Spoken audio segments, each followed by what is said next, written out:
Assalamualaikum warahmatullahi wabarakatuh. Bismillahirrahmanirrahim. Alhamdulillahirabbil alamin wassalatu wassalamu ala asyrofil mursalin sayyidina Maulana Muhammadin wa ala alihi wa sahbihi asmain nama ba'du. Yang sangat saya hormati panjenenganipun Kyai Haji Abdul Hubab, nggih, guru kula nggih, sederek kula.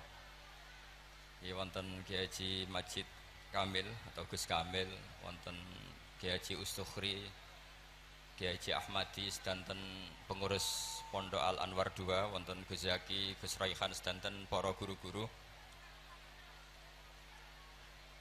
Kula diutus kalian guru kula Kyai Haji Abdul Hubab untuk memberi tausiah di acara Maulid ini. Saya mohon adik-adik tenang, hanya 20 menit mawon. Karena saya memang nggak terbiasa pengajian umum. Biasa ngaos teng dampar, nak ngerpek ora digampil. Begini gitu. Karena Pondok Al Anwar 2 juga tentunya semua 1, 2, 3 sampai 4 juga semua lembaga yang didirikan oleh Syekhuna Kyai Haji Maimun Zubair adalah lembaga yang memang dipersiapkan untuk ilmu, untuk mengawal ilmu sebagai wirasah nabawiyah, sebagai warisan Rasulullah Shallallahu Alaihi Wasallam. Maka saya minta anak-anak juga, adik-adik baik yang lelaki maupun perempuan, jagalah kepastian ilmu. Saya ulang lagi guys, jagalah kepastian ilmu, karena lewat kualitas ya, argumentatif itu kita bisa mempertahankan wirasah nabawiyah. Kulo beberapa kali ngisi acara di Jogja, memang saya sampai sekarang ngajar di Jogja. Itu pernah ketemu pakar matematika. Niku hitung-hitungan, niku cepet model nganggo hitungan pondok. Misalnya kalau mereka bilang 2,5%, 2,5% dari 100, atau 1/20 dari 100, atau 1/10 dari 100. Itu kalau di hitungan Arab, karena Arab itu dulu ummatun ummiyah, umat yang ummi, itu Islam datang dengan matematika yang mudah sekali. Kita tahu misalnya dalam bab zakat, misalnya 2,5% dibahasakan rubu'ul usyur, karena bertahap. Ini untuk adik-adik ya kan. Jadi misalnya 100, 1/10-nya berarti berapa? 10. Nah dari 10 itu terus ngambil 1/4-nya, yaitu 2, berapa? 5. Itu lebih cepat timbang sampean poro gapit 100 terus dibagi 2 pinten? 5. Jadi ini kalau nanti jajal, saya pernah di salah satu kantor ketemu pakar matematika. Dia tanya saya, Pak Bahak, kenapa Anda nggarap matematika itu cepat? Saya bilang ini matematika Arab, kata saya. Itu mereka kalah cepat sama saya nggarap, karena Arab itu ummatun ummiyah. Sehingga saya pernah diberi waktu khusus untuk ngajar semacam ekstrakurikuler di salah satu kampus, mengajar ulumul Islam. Itu yang diantara yang saya ajarkan itu ngitung cepat, berhitung cepat. Misalnya sampai ngitung 1/10 dari 100 sudah tidak mikir, apalagi 1/20. Tapi kalau Islam misalnya zakatut tijarah, zakatut ziroah itu misalnya, ya sudah, misalnya kalau 1/10 ya disebut usyur, kalau 1/20 disebut nisful usyur. Jadi cara berpikir ya 100 diusurkan itu 10, nanti kalau nisful usyur ya berarti berapa? 5. Mereka bilang 1/10 atau 1/20. Sehingga kalau hitungannya miliar juga lebih gampang. Itu tadi misalnya 1 miliar usurnya berarti 100 juta, rubuknya berarti 25 juta, berarti per 1 miliar adalah 25 juta. Nah ini penting saya utarakan supaya Anda bangga dengan apa yang Anda pelajari di Pondok Pesantren Sarang. Jadi pastikan semua ilmu itu al-bayinah. Al-bayinah itu argumentatif secara jelas. Kita ini yang mengkaji Quran, mengkaji tafsir, itu betapa bangganya kita jadi muslim, jadi mukmin. Saya beri sekian contoh. Misalnya dalam tradisi pesantren Quran itu ada istilah sakta. Dan alhamdulillah tadi saya tahu betul di sini, alhamdulillah sekarang ada Gus Rokib, ada istrinya Gus Roji yang mengampu tahfidz. Saya senang sekali karena semua ini keluarga saya, dan saya sama Gus Bab itu buyut saya kandung itu Mbah Maimunah, Mbak Yunya, Mbah Bedowi. Jadi senang sekali kalau di sini juga ada tahfidz, di Pondok Anwar juga ada garwanya Gus Naji, garwanya Gus Kamil. Saya mohon selain diajarkan syarat talaqi atau musyafahah dalam bahasa pesantren, juga diajarkan kepastian hukum pentingnya sakta, supaya orang tidak ragu lagi bahwa kita ini tidak kayak seremonial, memang benar-benar bihujjatin ilmiah, atau kalau istilah para nabi, kul inni ala bayyinatin mir rabbi, benar-benar argumentatif. Sakta itu dimaksudkan adalah, kalau ibarat sastra itu taktek itu memotong. Jadi misalnya begini, yang paling terkenal tentu alhamdulillahilladzi anzala ala abdil kitaba wa lam yaj'al lahu iwaja. Terus disaktah qayyimah. Andai kan tidak ada sakta, maka bacanya gini, walam yaj'al, lan orang gawe sapa Allah lahu ing Quran, ora digawe iwajan ing bengkok. Qayyiman ya ora digawe jejeg, itu kan jadi kacau. Ya Quran itu ya ndak bengkok ya ndak jejeg. Tapi barokahnya ada sakta, Allah tidak membuat Quran sebagai sesuatu yang bengkok. Sakta berhenti. Berhenti itu menyimpulkan kalau tidak bengkok maknanya jejeg atau lurus, sehingga memang harus sakta. Begitu juga di surat Yasin, ketika orang kafir bangkit dari kubur, mereka bilang misalnya wa nufikha fis-sur fa idahum minal ajdati ila rabbihim yansilun. Terus qalu ya wailana mam ba'atsana mim marqadina. Orang kafir ketika bangkit dari kubur, mereka tanya, mam ba'atsana mim marqadina, kita yang bangkitkan siapa? Tentu ini adalah qailul mustafhim, omongannya orang yang tanya. Terus kita sakta, terus kita teruskan hadza ma wa'adar rahman wa shadaqal mursalun. Tentu hadza ini tidak sama pengucapnya, atau yang mengatakan itu tidak sama. Yang satu qaulul mustafhim atau qaulus sa'il, yang satu qaulul mujawib, entah yang jawab langsung Allah entah malaikat. Yang jelas itu beda yang mengatakan, atau beda qailnya. Berarti menjadi siapa yang membangkitkan kita, sakta, terus dijawab hadza ma wa'adar rahman. Andai kan itu dibaca langsung, maka hadza ma wa'adar rahman bagian dari yang dikatakan al mustafhim, bagian yang dikatakan mam ba'atsana mim marqadina hadza ma wa'adar rahman, itu kacau semua. Sehingga saya mohon sekali semua ilmu yang kita dapatkan itu tolong dipastikan bayinahnya. Begitu seterusnya. Dulu Syekhina Kiai Haji Maimun Zubair itu sering gojlok, yasinan kok ora roh wakaf, itu kata beliau. Beliau itu paling enggak seneng kalau santri yasinan gini misalnya, fala yazunka qauluhum inna na'lamu ma yusirun, itu enggak seneng sekali beliau. Karena tentu maknanya itu fala yahzunka qauluhum Muhammad, kamu jangan risau oleh apa yang mereka katakan. Kalau kamu baca langsung inna na'lamu itu jadi makaulul kaulnya kauluhum, yang mereka katakan adalah inna na'lamu ma yusirruna wa ma yu'linu. Itu tentu kacau, secara makna kacau. Yang benar adalah fala yahzunka qauluhum, kita wakaf, kamu jangan gelisah oleh apa yang mereka katakan, yaitu mereka berkomentar bahwa Rasulullah tidak nabi, Rasulullah majnun, Rasulullah sahir. Kenapa kamu gak perlu susah? Karena inna na'lamu ma yusirruna wa ma yu'linun. Jadi inna na'lamu itu tasliyatun minallah, Allah menghibur nabinya, kamu gak usah susah Muhammad. Terus yang ketiga misalnya menyangkut maulid, atau menyangkut musofahah setelah salaman, atau wiridan setelah salaman. Itu di kota itu biasa dikritik, apa dalilnya salaman setelah sholat, apa dalilnya maulid.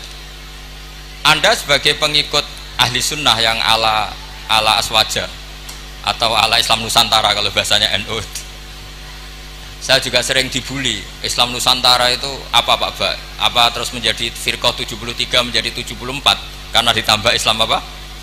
Nusantara. Begini loh logika Islam Nusantara itu. Di komunitas internasional itu kalau tidak Syiah itu dinamakan Sunni. Seorang lagi ya, di komunitas internasional itu kalau tidak Syiah disebut apa? Sunni. Sehingga misalnya perang Syiah Houthi sama Arab Saudi ya disebut Syiah versus apa? Sunni. Jadi Wahabi itu dalam dunia internasional disebut apa? Sunni, setidaknya dalam bahasa jurnalistik. Tapi kita dengan Sunni Wahabi itu banyak perbedaannya. Misalnya mereka anti wasilah, kita percaya apa? Wasilah. Tapi sama-sama dalam ikramus sahabah, sama-sama menghormati apa? Sahabat. Saya teruskan bayinah tadi. Sehingga orang-orang Islam kota yang sunni aswaja itu mereka sering tanya, kalau setelah salam orang nyalakan HP boleh enggak? Ya boleh kan. Orang kalau misalnya mau ke kamar mandi boleh enggak? Boleh. Orang mengambil tasnya boleh enggak? Boleh kan. Kenapa salaman menjadi enggak boleh? Bedanya apa dengan nyalakan apa? HP. Semenjak itu ya mereka mikir gitu. Ternyata mereka tasdid atau takalluf. Cara beragama itu takalluf, semuanya harus panduan dari Rasulullah SAW. Maka saya minta tradisi keilmuan di Pondok Sarang itu harus terjaga. Apapun pilihan ilmu itu harus ala bayinah, harus benar-benar jelas. Cara wong Jawa jelas welo-welo. Karena itu kecakapan Rasulullah SAW. Dulu saya berkali-kali cerita, dulu orang kafir itu sangat nganggep Rasulullah itu aneh karena mengajak ke satu Tuhan. Saya berkali-kali cerita logika ini, aja'alal alihata ilahan wahida inna hadza la syai'un ujab. Urusan kita banyak, problem kita banyak, kenapa Tuhannya satu itu tidak cukup Muhammad? Terus mereka sama Nabi didatangin, terus Nabi bikin argumen tandingan. Kalau kamu jadi pembantu lalu majikan kamu banyak, kamu suka enggak? Perintahnya beda-beda, seleranya beda-beda.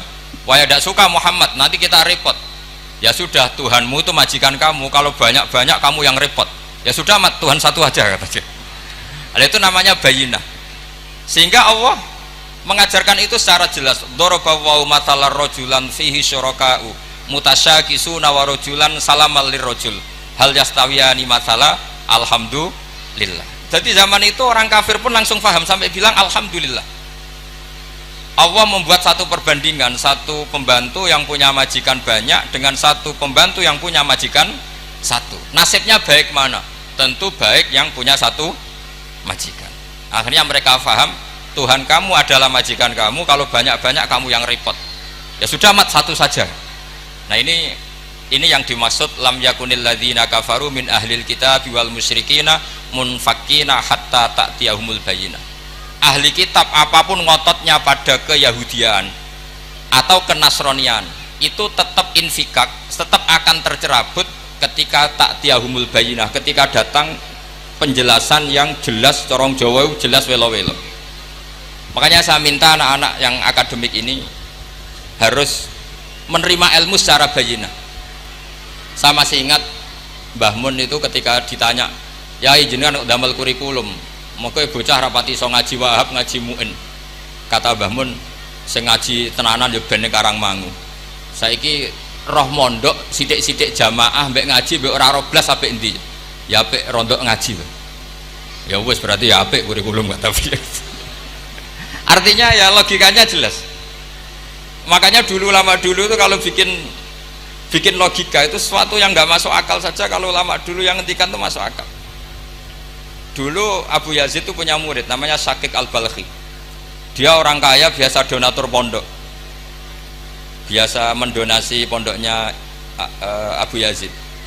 Setelah dia perjalanan dagang di satu Sahara gitu, di gurun pasir, ada burung yang patah sayapnya, patah kakinya. Ternyata tetap dapat rezeki, dikasih makan burung yang waras, yang normal.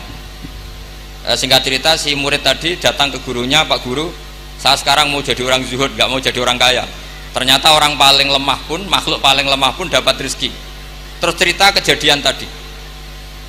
Terus sama gurunya ditertawain, kamu mau jadi orang zuhud, orang jadi orang fakir, terus dikasih orang, di rumah orang. Ya, ternyata semua makhluk yang lemah pun dapat rezeki. Kata gurunya itu, gojol gurunya itu, lima dala tak tabiru anta. Kenapa kamu tidak iktibar dengan bitoir, katanya dengan burung yang waras yang memberi? Pikiran kamu kok aneh?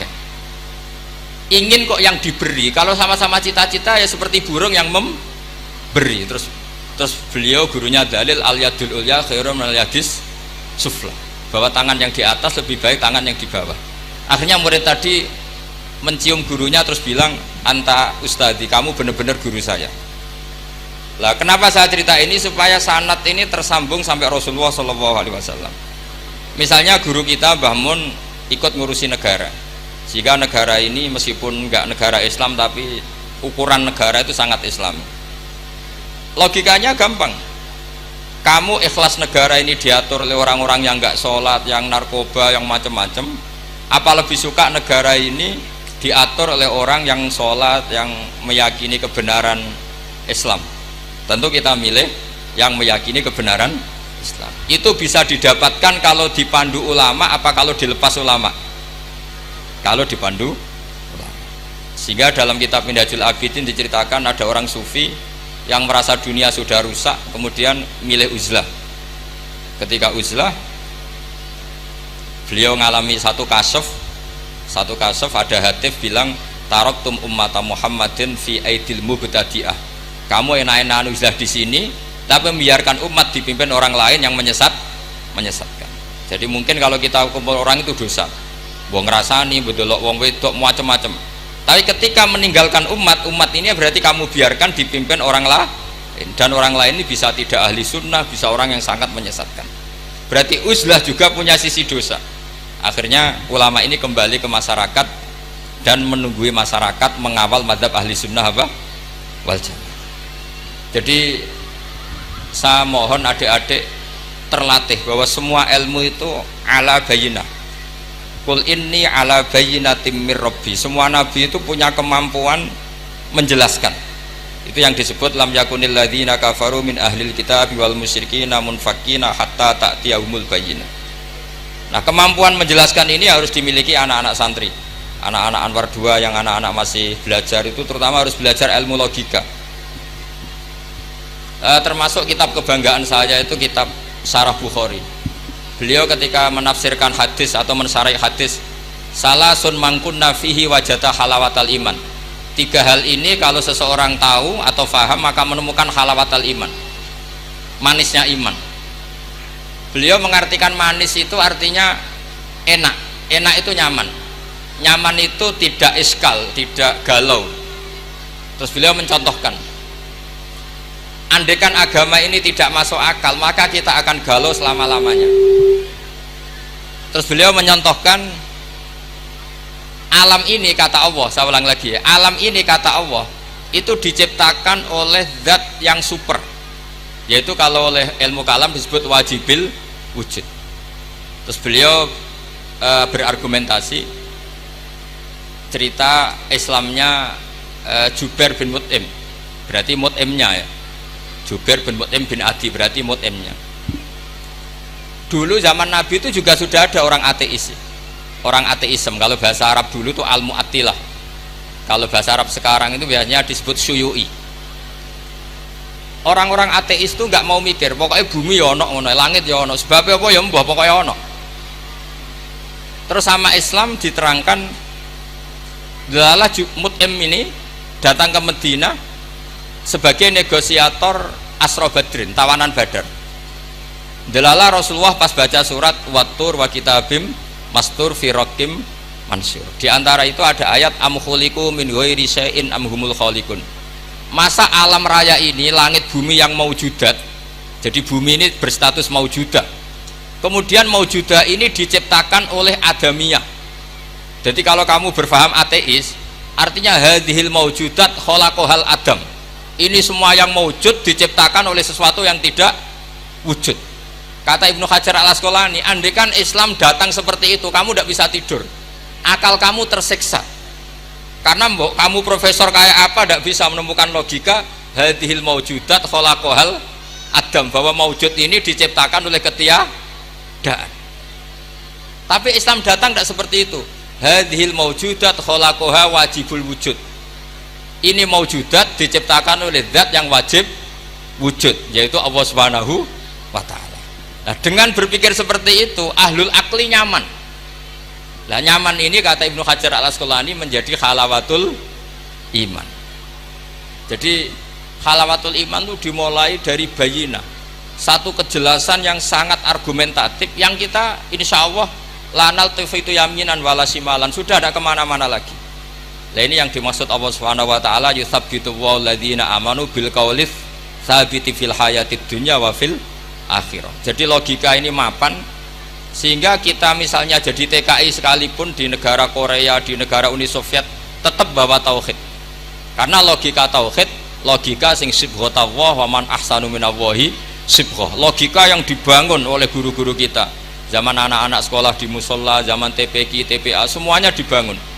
Bahwa di antara sifat Allah pertama adalah sifat wajibil wujud.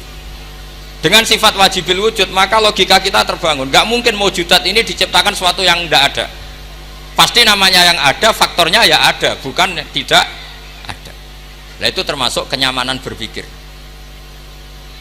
Terus ketiga, kenyamanan sosial. Agama ini mengajarkan baik sama orang tua, takzim sama guru, sayang sama anak-anak, sayang sama yang lemah. Makanya kata ulama-ulama dulu, laulam yakun ma jaa bihi Muhammadun dinan lakana fi aqlin nasi hasanan. Kalau saja yang dibawa Muhammad tidak di atas namakan agama, itu pun menurut logika akal sesuatu yang baik. Karena agama ini hanya mengajarkan yang baik-baik saja. Jadi saya kira demikian. Pokoknya saya minta seminta-mintanya tradisi keluarga sarang bahwa semuanya bil ilmi itu harus dijaga. Karena ilmu ini pula yang sebetulnya yang kita berstatus warasatul anbiya. Al ulama warasatul anbiya, dan itu tentu bil ilmi. Fa innal anbiya lam yuwarithu dinaron wala dirhaman wa innama warasu al ilma. Semua nabi itu tidak mewariskan dirham maupun dinar, tapi mewariskan apa? Ilmu. Dan ilmu yang paling pokok tadi adalah wirasa nabawiyah yang bayinah. Bayinah itu jelas welo-welo. Dengan seperti ini maka kita tidak terguncang lagi. Makanya saya pernah ketemu orang yang agak ekstrim. Pak Bak, dalilnya wong bar salat wiridan ya apa? Terus tak tanya, dalilnya nyalakan HP apa setelah salat? Ya enggak ada. Terus kata, saya punya teman kota yang ahli sunnah, ya agak aneh, orangnya orang kota. Kamu itu ditipu katanya, mengharamkan wiridan biar wong Islam ora tau eling pangeran katanya. Terus kepikiran dia, iya, aku wiridan di bid'ah-bid'ahno jangan-jangan diakali ben wong Islam ora eling apa? Pangeran. Kepikiran. Kemarin cerita ke saya, sudah Pak Bak, saya ikut aswaja saja kata. Jadi logika-logika perdebatan itu meskipun ya kadang agak arogan itu, tapi itu bagus karena memang ya seperti itu sejarahnya para nabi seperti itu. Jadi nabi itu punya kemampuan, saya ulang lagi, nabi itu punya kemampuan, punya fatona untuk bikin logika, dan logika ini nggak terbantahkan. Makanya sifat nabi itu harus bersifat apa? Fatona, harus bersifat kecerdasan. Nah ini yang saya agak risau karena kefatonaan ini mulai terkikis. Anak-anak belajar mantek itu males, yang bisa digo ngakali, jadi tidak untuk hujah ilmiah tapi untuk ngakali. Padahal dengan mantek itu nyaman, saya ulang lagi nyaman. Sebab itu ulama-ulama dulu kayak Imam Ghazali itu dulu mati-matian belajar mantek, meskipun ya itu tadi tentu nggak bagus untuk semua orang, tapi itu bagus karena untuk mengawal tadi, untuk mengawal Islam. Misalnya begini, saya pernah ditanya, Pak Bahak, kenapa Islam itu menghalalkan ghanimah? Kok Islam kayak penjahat perang gitu ya, sudah musuh kalah hartanya diambil, persenjataannya hartanya diambil. Terus saya tanya, andai kan ada garong ke rumah kamu kemudian pistolnya tertinggal, apa kamu bilang monggo dipendet malih nih gadane jenengan gitu? Apa kamu sita? Wah ya saya sita Pak Bahak, nanti dipakai garong lagi. Ya kira-kira seperti itu. Kalau orang kafir senjatanya dikembalikan akan dipakai lagi. Jadi dulu selalu harus ada analogika, ada analogi. Makanya ketika Allah watil kal amsalu nadribuha linnas wa ma yaqiluha ilal alimun. Semua aturan-aturan Islam itu sama Allah di analogi itu dikiaskan supaya orang bisa berpikir. Kayak orang Arab dulu itu nyembah berhala, Lata, Uzza, Hubal itu disembah, padahal dari batu yang dipahat, Terus Nabi memberi contoh itu begini, Daraba wa masalar rajulaini ahaduma abkam la yaqdiru ala syai'in wa huwa kallun ala maulah Ainama yuwajjihu la ya'ti bi khair. Nabi bikin analogi gini, wahai para orang Arab, kalau saya punya pembantu yang buta, sudah buta, nggak bisa ngomong, abekam, bisu, mau nggak pembantu saya tak kasihkan kamu? Kata. Wah ndak, Muhammad tuh merepotkan, bagaimana bisa bantu saya, dia buta, dia bisu. Terus kamu nggak mau Muhammad. Terus berhala kamu yang kamu sembah itu kalau tangannya protol itu yang dadani siapa? Ya saya. Kalau kotor yang bersihkan siapa? Saya. Terus Nabi Muhammad bilang gini, untuk jadi pembantu saja orang seperti itu kamu nggak mau, masa kamu jadikan apa tuh? Tuhan. Wong Tuhan kok ngerepoti gitu. Mestinya Tuhan itu pantasnya direpoti, dimintain gitu. Itu mereka akhirnya iman. Iya, pangeran kok ngerepoti, ono ngedusi, ono noto barang itu. Allah gampang sekali. Dorobawa masalah rojulaini ahaduma abekam. Abekam itu bisu. Layak kediru ala seendak mampu melakukan apa-apa. Wahwa kalun ala maulah. Namanya bisu, tuli, itu hanya merepotkan yang punya. Ainama yuwajjihu la ya'ti bi khair. Diarahkan kemana saja tidak membawa yang positif. Akhirnya mereka iman. Makanya disebut lam yakunil ladzina kafaru min ahlil kitabi wal musyrikina munfakina hatta ta'tiyahumul bayina, bahwa orang-orang kafir baik berkategori ahli kitab maupun orang musyrik tidak mungkin tercerabut dari akar kemusyrikan atau akar keyahudian, kenasronian hatta ta'tiyahumul bayina, sehingga datang satu hujjah, satu argumentatif yang bisa mengalahkan pikiran mereka. Siapa itu? Rasulun minallah yatlu suhufam mutahharah. Nah sekarang Rasulullah sudah intaqala ila rafiqil a'la, tapi punya warosah, yaitu para ulama. Dan para ulama, para habaib, para siapa sajalah yang mewarisi ilmunya Rasulullah. Dan saya mohon sekali anak-anak ini harus terbiasa akademik. Ya akademik macam-macam lah. Saya berkali-kali baca hadis sahih. Yang paling saya cintai dari hadis itu apa? Yaitu kalimat-kalimat Rasulullah. Itu memang luar biasa. Misalnya beliau ngendikan orang mukmin itu baik semua. Ajaban li amril mukmin. Terus beliau ngendikan itu ajaban li amril mukmin inna amrahu kullahu khairun in asobathu sarra syakara fakana khairan lah wa in asobathu darra sabara fakana khairan lah. Terus beliau ketika ngendikan kematian, kehidupan itu optimis sekali dan dengan pandangan positif. Kata Rasulullah, anggap saja kalau kamu hidup itu ziyadatan li fi kulli khairin, potensi mendapat kebaikan. Kalau kamu mati ya syukuri, anggap saja pengakhiran dari semua keburukan. Sehingga adat-adat kiai-kiai dulu itu kalau ada bajingan mati, orang oplosan kok mati, ya tetap bilang saya nggih Pak niki saya, meskipun hadirin nggak siap bilang saya nggih saya Pak nggih, karena mautu hadal fasik khairun lah, matinya orang fasik ini bagus supaya nggak mereman lagi, nggak ngemel lagi, nggak jadi problem lagi. Jadi doa hidup dan mati itu seindah itu Rasulullah. Ya Allah, jika saya hidup anggap saja ziyadatan li fi kulli khairin. Terus wal mauta rohatan li min kulli syarrin, kematian adalah akhir dari segala apa? Keburukan. Saya ini termasuk kiai muda yang nggak pati takut mati. Artinya bukan karena saya yakin soleh, enggak. Misalnya kalau apa mati pikiran kula Gusti ini akhir dari segala potensi keburukan saya. Artinya kagum saya bukan masalah takut dan berani, enggak. Keilmian Rasulullah Shallallahu Alaihi Wasallam, betapa mudahnya Nabi melihat sesuatu itu positif. Hidup dianggap tadi ziyadatan lana fi kulli khairin, kalau kematian anggap saja rohatan lana min kulli syarri. Jadi mudah sekali Rasulullah. Nah ini menurut saya kefatonahan yang harus diwaris kita semua. Ya ngoten mawon. Assalamualaikum warahmatullahi wabarakatuh.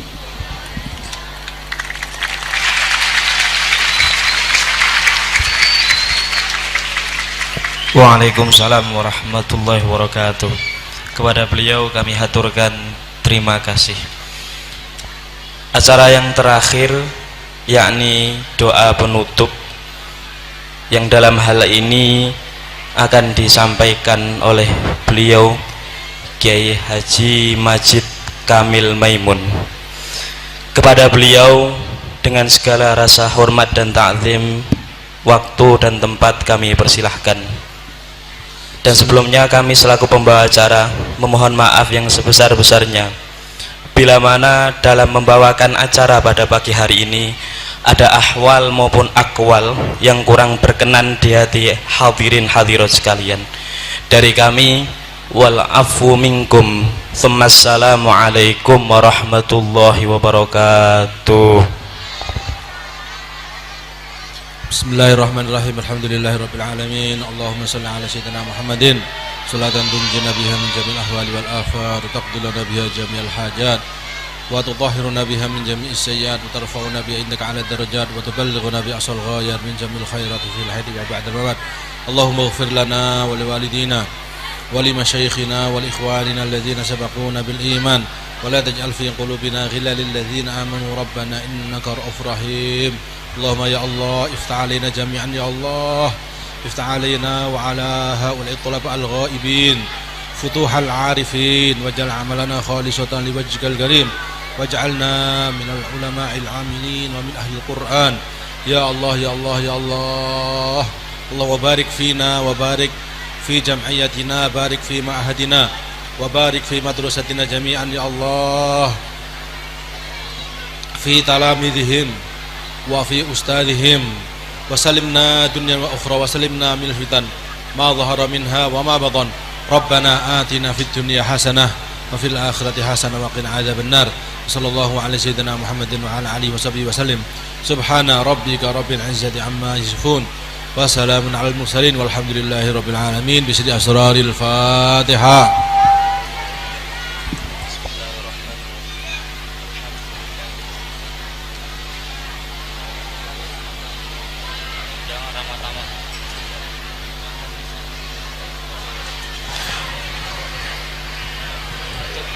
Diberitahukan kepada seluruh tamu undangan untuk mengikuti ramah tamah di dalam Kiai Haji Abdullah Ubab, dan bagi seluruh santri untuk tetap di posisi masing-masing karena akan ada pembagian konsumsi. Kami ulangi lagi, seluruh para tamu undangan diharap mengikuti ramah tamah di dalam Kiai Haji Abdullah Ubab, dan para santri untuk tetap di posisi masing-masing karena akan ada pembagian